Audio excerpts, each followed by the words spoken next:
Hello guys, good morning. Balik na naman po tayo sa ating pong pagtaya. So, yung mga nagpahinga po guys ng 2 days. So, ayan. So, nakakamiss po ang pagtaya at lalo-lalo na po yung magpataya. So tayo po ay nagpapataya online sa mga nais pong tumaya. PM na lamang po sa akin. Kahit po mura lang po yung piso natin, at least po legit. So, wag po kayo guys sa mga matataas pong magbigay ng piso dahil sa sobrang hangad natin ng malaki ay scam lang po ang aabutin natin. So, doon lang po tayo guys sa sigurado na legit at siguradong bibigyan kayo ng panalo. Ayan, so meron po tayo guys Negros Occidental hanggang dito po sa Sorsogon, Nasamada.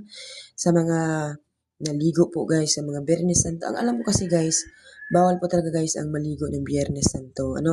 So, dapat nga noong panahon, di ba? Mula Lunes hanggang Biyernes talagang kung nagpipinitensya talaga, magpinitensya, di ba? So, bawal yung mga matatalim na bagay. Bawal yung maligo, ganon, di ba? So, ngayon kasi panahon guys, matitigas na yung ulo ng mga tao. May mga sarili na po silang paniniwala. So, maniniwala na lang kung nangyari na, di ba?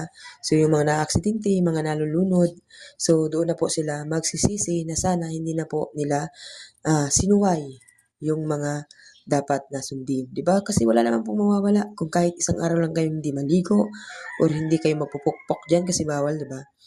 Bawal yung mga matalim, bawal kumain ng karne, no? So, kahit sa isang araw lang naman po tayo guys susunod dahil hindi naman po araw-araw ay ipinagbabawal, di ba? Sa mga Katoliko dyan guys, alam po yan ang mga Katoliko. So, kadalasan kasi ngayon guys, kahit Katoliko na, ay hindi na rin po kasi naniniwala dahil siguro sa mga piloso po na yung mga tao ngayon. Grabe na kasi yung mga tao ngayon. Pero ako naalala ko talaga guys sa mga panahon, si mama, lagi po nun sinasabi, kahit yung ako ng damo, sabi, bawal yan anak, huwag kang hawak ng kutsilyo, huwag kang hawak ng itak kasi matalim, di ba? So yun, bawal ng apoy, ganun. Mandaming bawal. So, naalala ko yun guys. Kaya ngayon, sinasabi ko din yun sa mga anak ko na bawal yun. So, bawal matigas ang ulo kasi kapag naramdaman mo guys, yung pagsuway, di ba?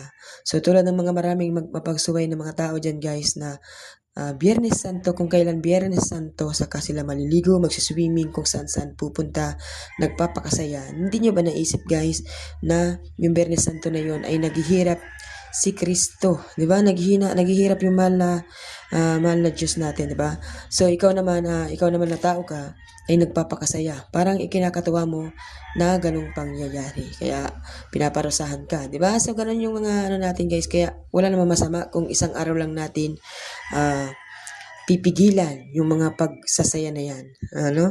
So, ngayon guys, dito po tayo guys sa ating sumali natin makabalik yung mga gastos natin ng mga holidays, diba? So, yan po ang ating sumalit sa day. Good luck everyone. Please like and share.